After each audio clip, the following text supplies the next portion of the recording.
तर दुसरीकडे मात्र शिंदे सेनेनं अपेक्षित यश न मिळाल्याचं खापर भाजपवर फोडलंय। मुस्लिम बहुल जागा मागितल्या नसताना लढण्यास भाग पडल्याचा शिंदे सेनेकडून आरोप करण्यात आलाय। तसंच भाजपाकडून मदत न झाल्यामुळेच जवळपास 11 जागा कमी फरकानं पडल्याचंही म्हटलंय। तसंच भाजपची टोळी उमेदवारांना पाडत असल्याचा आरोप समाधान सरवणकर यांनी केलाय। यावरून बन यांनी उत्तर दिलेलं आहे। सरवणकरांच्या आरोपात किती तथ्य आहे याची स्थानिक पातळीवर चौकशी केली जाईल असं नवनाथ बन हे म्हणाले।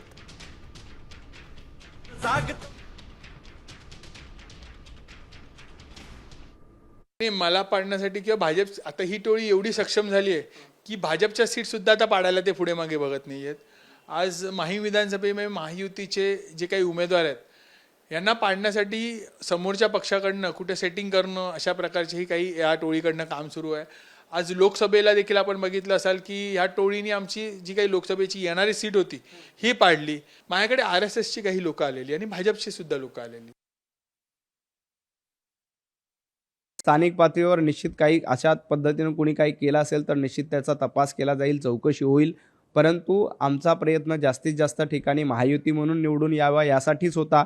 प्रत्येक मतदारसंघामध्ये काही हेवेदेवे असतात, त्या ठिकाणी काय झालं हे तपासलं पाहिजे आणि सरवणकरजी जे बोलतायत त्याच्यामध्ये किती तथ्य आहे हे देखील स्थानिक पातळीवर बघितलं पाहिजे।